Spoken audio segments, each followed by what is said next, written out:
Scene के खुसूसी programme के साथ मैं हूँ बीना खान।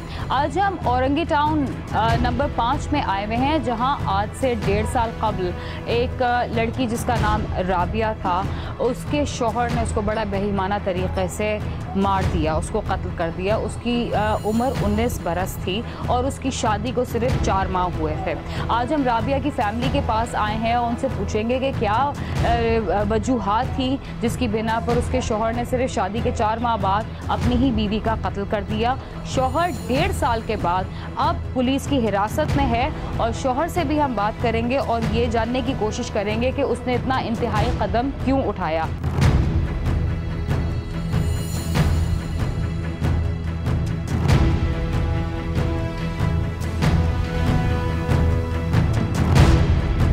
राबिया के घर अभी हम लोग आए हुए हैं और राबिया की वालिदा हमारे सामने ही बैठी हुई हैं, उनके रिश्तेदार भी बैठे हुए हैं, उनके और दीगर घर वाले भी बैठे हुए हैं और उनसे हम पूछने की कोशिश करेंगे कि ये क्योंकि उसकी शादी के 4 माह बाद ही राबिया को कत्ल कर दिया गया, तो क्या ये अरेंज मैरिज थी और क्या इनकी बरादरी के अंदर शादी हुई थी और क्या वजूहात थी कि उसके मियाँ ने इतना इंतहाई कदम उठाया। अस्सलाम वालेकुम। आप राबिया की वालिदा हैं? जी हाँ। आप बताएंगे कि राबिया की शादी जो थी आपकी बरादरी में हुई? नहीं, गैर लोग थे। तो रिश्ता कैसे हुआ?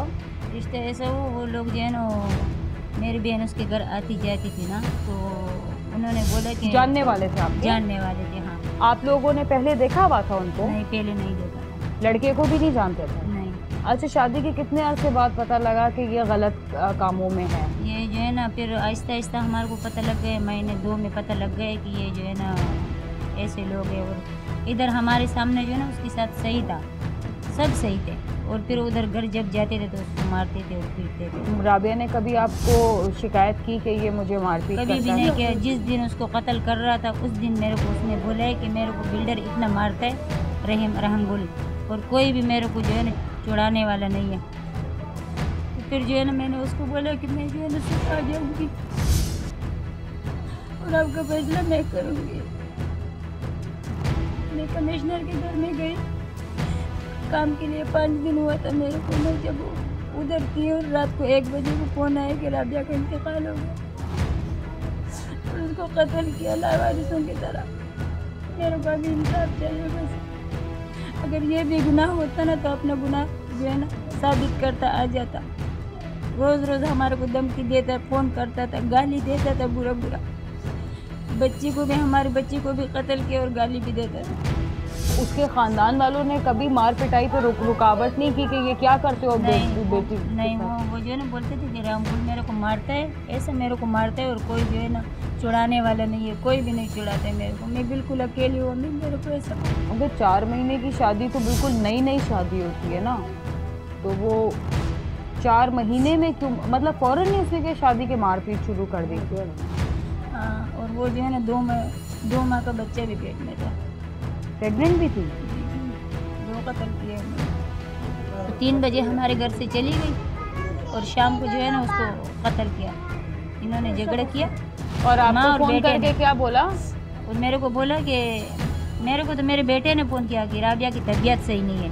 उन्होंने जब बोला ना कि कत्ल हो गया तो मेरे बेटे ने बोला कि राबिया की तबीयत सही नहीं। मेरे अब्बू ने फिर बोला कि रुखसाना, राबिया जो है ना मर गई है, अगर आती हो तो अभी आ जाओ। फिर मैं 1 बजे उधर से आई और मैंने उसको बोला, और पहले इसको जो है ना कब्र इसके लिए खोदा था बच्ची के लिए, ताकि इसको हम जो है ना बताए भी नहीं बता रहे थे कि इसको हमने कत्ल किया है, कब्र खोदा था। फिर जो मैंने उसको बोला 1 बजे के टाइम, मैंने बोला मेरे बच्चे को इधर लाओ, फिर इधर लेकर आए। अच्छा, उसके बाद आपने पोस्टमार्टम कब कराया? हाँ, पोस्टमार्टम सुबह तक बैठे थे। जब रोशनी लगी तो फिर अम्मी ने इसको वो मुँह साफ करे तो इसका गला देखा तो उस पर निशान था। तो ये बोलने लगी कि इस गले पर इसका तो निशान लगा हुआ है। तो फिर वो सारे लोग उठ गए, उधर बाहर रक्षे खड़े थे, उसके मियाँ भी था। मियाँ गए थे पड़ोसी घर, वो सो रहा था सारी रात और इधर मैयत पड़ी हुई थी। जब उसको पता लगा तो उसकी अम्मी ने उसको बोला कि तुम भाग जाओ, पता लग गया है कि लड़की के वो फांसी लगी हुई है। तो वो सारे लोग उठ गए और चले गए रक्षे में सारे। तो फिर उसको पोस्टमार्टम के लिए लेके गए तो उसने बोला उसको गले में रस्सी डालकर। उसके पड़ोसियों ने हमें बताया कि इनका लड़ाई हो रही थी, फिर एकदम खामोशी हो गई। तो राबिया लड़ाका थी वैसे? नहीं, उसकी अम्मी की और उसके बेटे की लड़ाई हो रही थी, फिर एकदम खामोशी हो गई। राबिया के शौहर की लड़ाई अपनी माँ से हो रही थी? जी जी, माँ और अपने भाई से हो रही। और एकदम खामोशी हो गई। बोला फिर उसके बाद पता नहीं क्या हुआ, फिर उसके लिए कब्र खुदा था ताकि हम इन लोगों को। तो आपको क्या लगता है कि शौहर ने फंदा डाल के मारा है कि किसी और ने मारा है? शौहर ने ही मारा है उसको और किसी ने नहीं। शौहर तो अब इतना अरसा क्यों हो गया उसको गिरफ्तार, इतनी देर में क्यों हुआ वो? बस ये किसी ने गिरफ्तार। आप लोगों ने FIR करवाई थी? जी करवाई है, जी करवाई थी उसी ना? दिन करवाई है, पोस्टमार्टम हुआ, हमने FIR करवाई। तो आपको ये कभी नहीं पता लगा, आप तो बुजुर्ग हैं घर के, कि वो उसके साथ गलत हो रहा है आपकी नवासी के साथ? हमको बोला कि भाई बाबा, हम जब गया ना वो मरे हुए थे हमारे नवासी, वो बोलता था कि ये पिस्तौल हमसे लेके हमको मारो, ये बात कर रहा था। जब उसका वो कह रहा था कि आप मुझे मार दो, हाँ वो आपका दामाद बोल रहा था, ये नवासी का शौहर बोल रहा था कि मुझे मार दो। मुझे मार दो। क्यों? हमने कुछ नहीं किया है। अच्छा, हाँ हमने कुछ नहीं किया है। ये जो है ना, पहले उसका भाई आया इधर, भाई खबर देने के लिए, बोलता था राबिया बीमार है। हम लोग गया, बीमार नहीं था वो, उसका मौत का घाट उतार गया था उसने। और ये आपको पोस्टमार्टम से पता लगा कि वो उसको कत्ल किया? से पता चला कि कत्ल किया। अब आप क्या चाहते हैं? वो गिरफ्तार है, क्या चाहते हैं, क्या हो? फांसी चाहता है उसका। अच्छा, तो आप मुझे राबिया के बारे में बताएं, राबिया कैसी थी? राबिया अच्छी थी, उसके साथ अच्छी थी। वो बहुत बुरा मेरे सामने उसको मारता था। आपने खुद देखा, अपनी आंखों से देखा है? कभी मजाक कभी क्या, उसको मेरे सामने मारता था। मुझे कहते था तुम अभी देर हो गई, तुम्हें घर जाओ। तो उसके और दीगर बाकी घर वाले किधर होते थे? उधर होते थे। उसके साथ ना बेटी थी, वो अलग कमरे में होती थी। और ये इसको मारता पीटता था? जी। आपको कुछ कहा? आपको कभी कुछ धमकी दी, कुछ डराया उसने? नहीं। एक लड़की की शादी होती है, शादी के 4 माह के बाद वो कत्ल हो जाती है। उसके कत्ल होने से पहले उनकी फैमिली ने बताया कि वो हर वक्त उसका शौहर साथ रहता था, वो खौफ में रहती थी और वो ज़्यादा कुछ बता नहीं पाती थी, और शादी के बाद कमज़ोर भी हो गई थी और बहुत ज़्यादा खामोश भी हो गई थी। और जब उसका कत्ल हुआ है तो वो प्रेग्नेंट भी थी। तो उसने सिर्फ एक जान नहीं ली, उसने अपने होने वाले बच्चे की भी जान ली है। तो उसको तो बाकी में कैफरे किरदार तक पहुँचना चाहिए।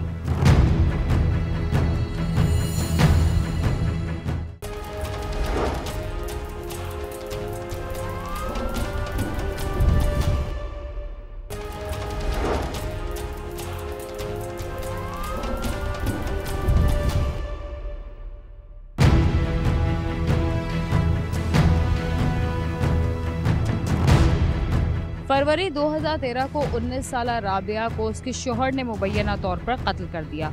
ये मुकदमा जो FIR थी ये दर्ज हुई पीराबाद पुलिस स्टेशन पे, और वो मुलजिम जो है अब गिरफ्तार हो चुका है। उस कत्ल की वारदात को तकरीबन 1.5 साल हो चुका है, और जिनके पास ये पूरा मामला था, जो इन्वेस्टिगेशन ऑफिसर हैं, वो हमारे साथ हैं। मोहम्मद जमील अख्तर साहब जो इन्वेस्टिगेशन ऑफिसर हैं पीराबाद थाने के, इनसे पूरे केस की डिटेल्स पूछते हैं। और याद रहे कि हमने इनकी फैमिली से भी बात की थी मकतूला की, और उन्होंने बताया था कि किस तरह उन्होंने बॉडी देखी थी, किस तरह उनको शक हुआ था और किस तरह उन्होंने FIR दर्ज करवाई थी। सबसे पहले तो ये बताइए कि जो फैमिली से हमारी बात हुई है वो ये कि ये जो लड़की थी उसको ये 4 महीने शादी को हुए थे, और ये इसने कभी अपनी बीवी को खुश नहीं रखा, मार पीट इसकी शुरू से जारी थी। असल में ये जुर्म पे जैसा चर्च वगैरह बेचता था। सर मुझे बताएं कि एक लड़की की शादी होती है तो घर वाले तो इन्वेस्टिगेट करते हैं ना कि ये जो जहाँ लड़की ब्याह के जा रही है वो कैसी फैमिली है, तो इन लोगों ने क्यों नहीं कोई जांच पड़ताल करी? एक ही बरादरी के थे, एक ही इलाके के थे, लड़का एक ही बरादरी के थे। और ये लड़का उस वक्त इनको नहीं पता था कि चर्च वगैरह बेचता, बाद में से चर्च बेचने का काम शुरू किया था। बाद में जब इसका सामने ये वाक़या हुआ, उसके बाद जब मुकदमा दर्ज होने के बाद तफ्तीश मेरे पास आई, तो मैंने उस लड़की की वालदा से जो मेरे से रब्ता हुआ था रुखसाना बीबी से, तो उससे मैंने पूरी मुकम्मल हालात वाक़ पूछी। तो उसने मुझे ये कहा था कि भाई जब ये शादी हुई थी पहले दिनों में तो हमारी पति बड़ी खुश थी वहाँ पे, बाद में जाके जब पता चला कि ये मनशियात बेटा है, उसको मैंने मना किया कि ऐसा नहीं करो, हमारी बच्ची खुश रखो, मगर उस वजह से इसने मेरी बेटी को मारपीट शुरू कर दी। जब हमने घर वालों से कहा कि अब ऐसा क्यों कहा, तो घर वाले भी शामिल हो गए, जिसमें उसकी बहनें थे, इसके 2 भाई थे, उन्होंने मारपीट की। लड़की मार 2-3 बार शिकायत लेके आए कि मेरी अम्मी मेरे को ये मारपीट करते हैं। मैंने समझाया कि मेरी बेटी का घर बर्बाद नहीं हो, आबाद हो जाए, तो इन्होंने कहा कि हाँ ठीक है, हम दोबारा ऐसा कोई ऐसा काम नहीं करेंगे। मगर बाद में इन्होंने मारपीट करने के बाद लड़की को मार दिया। मारने के बाद जब इसकी इतला इसके छोटे भाई ने अपनी माँ को दी, तो माँ जो बंगलों में काम कर रही आई, देखा तो उसकी बेटी की लाश पड़ी हुई थी बगैर किसी पोस्टमार्टम के। फिर पोस्टमार्टम के लेके उठा के अस्पताल में वहाँ पोस्टमार्टम हुआ, तशद्दुद के निशानात आ गए। उससे मुकदमा दर्ज कराया कि मेरी बेटी को तशद्दुद करके इन्होंने मारपीट कर दी है, कत्ल कर दी है, जिसमें इसकी बहनें, इसके भाई, ये खुद नॉमिनेट था। मुकदमा दर्ज होने के 2 दिन के बाद जैसे तफ्तीश स्टार्ट किया तो ये अपना घर बार छोड़ के भाग गया।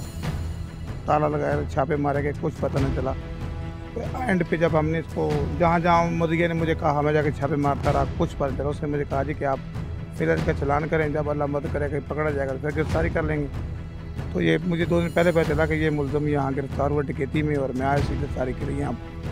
तो ये जो है 2 अलग अलग थानों में 2 मुख्तलिफ वारदातों पे इसकी एंट्री हो चुकी है। जो अभी हम बैठे हैं पाकिस्तान बाजार थाना, यहाँ इसने डकैती की वारदात की है, और 302 पे ये वैसे ही मतलूब था और मफरूर भी था, 1.5 साल हो गए। जी हाँ, बिल्कुल मफरूर था, और मैं उस मुकदमे की गिरफ्तारी के लिए आज इस थाने में आया हूँ। वो भी गिरफ्तार करूँगा, उस पर प्रॉपर रिमांड लूँगा, उसके बाद रिकवरी करूँगा असले की, जो उसके बाद घर वालों को जो भी है दूसरे मुल्ज़मान गिरफ्तार करूँगा। क्योंकि जो आम लोग जो हमारे प्रोग्राम देख रहे हैं उनको कन्फ्यूजन होगी, समझ नहीं आएगा। 2 मुख्तलिफ थानों में जब एक ही इंसान की अलग अलग वारदातों पे गिरफ्तारी हो तो किस तरह ये निज़ाम चलता है, किस तरह इसको सही किया? देखें, बात यह है कि पहले यहाँ गिरफ्तार हुआ जब पुलिस मुकाबले में, और 23वां में जब इसको इंटरोगेट किया असला ऑर्डिनेंस का जो असर निकलता है मुल्ज़म से नजायज़ असला, आजकल वो 23वां पे चलता है सिंध आर्म्स एक्ट के तहत, उसमें गिरफ्तार हो गया। इन्होंने जब इंटरोगेट किया तो उसने कहा जी कि मैंने ये वारदात की थी। फिर मुझे इन्होंने पीराबाद थाने में इतला की, मैंने पूरे मामला देखे, कोई चलान मैंने किया था, फिर मैंने पूरा कोर्ट से जाकर तस्दीक करने के बाद आज इसकी गिरफ्तारी करूँगा, सुबह कोर्ट पेश करूँगा इसको, इस कत्ल के मुकदमे में। 1.5 साल पहले कत्ल होने वाली राबिया, जब वो कत्ल हुई तो उसकी फैमिली ने यही कहा कि उसके मियाँ ने मारा है, और 1.5 साल बाद उसका मियाँ एक और वारदात में रंगे हाथों पकड़ा गया। रहीम गुल उसका नाम है, और उससे पूछते हैं कि उसने इतना इंतहाई कदम सबसे पहले उठाया क्यों था अपनी बीवी के खिलाफ? जी भाई, हम लोगों ने नहीं मारा है। आप लोग ने नहीं मारा? नहीं मारा है, और जो उसको जानते हैं ना वो भी इंशाल्लाह आ जाएगा अदालत में, देखेगा कि भाई अच्छा, मुझे बताएं आपकी शादी कैसे हुई थी? शादी ऐसे हुआ था कि वो भी गरीब था, हम भी गरीब थे, दोनों का किराए का घर था, और वो नशा करता था। वो नशा भी करता था? हाँ, ड्रग्स का नशा करता था। अभी भी तुम उसका कब्र खोलो और उसका चेकअप करवाओगे तो उसके दिमाग में इतना पाउडर पड़ा होगा। तो आपको कैसे पता कि वो पाउडर का नशा करती थी? तो हमको पता कैसे नहीं था, हमने शादी से पहले पता नहीं था, जब शादी किया फिर उसने बोला। मगर आप तो ड्रग्स खुद सप्लाई नहीं करते थे? आप ड्रग सप्लायर नहीं है? नहीं। आप मंशियात फरोश नहीं है? चरसम 50-100 रुपए का काम करता था, ये नहीं कि ऐसे जो किलो लाया 2 किलो लाया ऐसे ही वाला नहीं तो है। आप कह रहे हैं कि आपकी बीवी जो अब मकतूला हो चुकी है वो चरसी थी और आप चरस का कारोबार करते थे? हाँ। आप दोनों करते थे चरस का कारोबार कि सिर्फ आप करते थे? हम सिर्फ करता था। क्यों आप करते थे? अच्छा, एक मरहुमा के बारे में आप ये सारी एलिगेशन लगा रहे हैं जो आपकी बीवी थी, और आपको पता है तो सच बोलना गुनाह है क्या? मौत के वक्त वो प्रेग्नेंट थी। प्रेग्नेंट थी? कोई प्रेग्नेंट बीवी अपनी मारती है क्या? मेरे को आप ये बताओ। मुझे बताओ, मैंने तो नहीं मारा ना। तो नहीं मारा है ना, मैंने नहीं मारा। आप 302 के केस में मतलूब और मफरूर क्यों हो गए फिर? तो मैंने आपको क्या बोला, हम लोग चर्च मर्स का कारोबार करता था, 50-100 रुपए का बेचता था, ऐसे काम ज्यादा नहीं। कब से चर्च के कारोबार में लगे आप? ये 2-3 साल ऐसा हो गया होगा। अच्छा, उससे पहले तो कोई शरीफ काम करते थे? अखबारें बेचता था, गंडेरिया बेचे, लड्डू बेचे। तो फिर वो चर्च में क्यों घुसे? उसमें इसलिए कि उसमें गुजारा नहीं होता था। अभी आप किसकी चीज के लिए गिरफ्तार है? अभी मेरे को गोली लगी है, ये भी ऐसा लगे पता नहीं किसने मारा है। अच्छा। मैं रोड पे आ रहा था, सही है, डकैतों का साथ मुकाबला हो गया। डकैतों का साथ मुकाबला हो गया तो फिर इधर पुलिस वाले थे, उन लोगों ने पकड़ लिया। आप डकैती कर रहे थे? डकैत आ रहा था, हम उधर गुलशन गाजी में था। तो डकैत भाग गए, आपको गोली लग गई? तो वो लोग भाग गए ना, पैसे भी ले गए, मोबाइल भी ले गए। और तो आपको जिसने पकड़ा मेरे को पकड़ लिया, फिर मैं उधर उठ ही नहीं सकता था, तो मैं किधर जाता था। मुलजिम जो गिरफ्तार है उनका कहना यह है कि उन्होंने डकैती की वारदात नहीं की, बल्कि क्योंकि वो 302 पे अपनी बीवी के मर्डर के लिए वैसे भी पुलिस को मतलूब थे, तो पुलिस को देख के ये डरने की वजह से ये भागे, और भागने की वजह से पुलिस ने इनके ऊपर गोली चलाई जो इनकी एक टांग में पेवस्त है। और उनका यही कहना है कि मैंने अपनी बीवी का मर्डर नहीं किया है, उसने खुदकुशी की है। अब जितनी इन्वेस्टिगेशन आगे बढ़ेगी इस केस को, उतना ही वो क्लियरली इन्वेस्टिगेशन ऑफिसर देखेंगे जो जिनसे हमारी पहले भी बात हुई थी। 1.5 साल पहले कत्ल होने वाली राबिया, उसका कातिल शौहर 1.5 साल बाद पुलिस को मतलूब था और पुलिस ने उसको गिरफ्तार कर लिया। मगर हैरत की बात यह है कि जो उसके कत्ल में मतलूब था उधर से वो मफरूर था, और दूसरी वारदात करते हुए रंगे हाथों उसको पुलिस ने गिरफ्तार किया, जो कि पाकिस्तान बाजार की पुलिस है। और इस दौरान ही पीराबाद की पुलिस भी इधर पहुंच गई, जो कि गिरफ्तारी उसकी ले रही है, क्योंकि वो मतलूब उधर भी और मफरूर भी है। और पुलिस जो है दोनों केसेस को बहुत स्ट्रांगली परस्यू करेगी, क्योंकि उनके पास बहुत ज़्यादा एविडेंस भी है और जो है विटनेसेस भी हैं। तो राबिया के घर वाले जो इंसाफ के मुतलाशी थे, लगता है कि राबिया को इंसाफ ज़रूर मिलेगा और उसका कातिल शौहर कैफिर किरदार तक ज़रूर पहुंच पाएगा। इसके साथ ही क्राइम सीन का खुसूसी प्रोग्राम अपने इख्तिताम को पहुंचता है। अगर आप हमसे रब्ता करना चाहते हैं तो हमारा पता है cs@sama.tv। इसके अलावा फेसबुक और ट्विटर पर भी हमसे रब्ता कर सकते हैं। बीना खान और क्राइम सीन की टीम को इजाज़त दीजिए और देखते रहिए समा।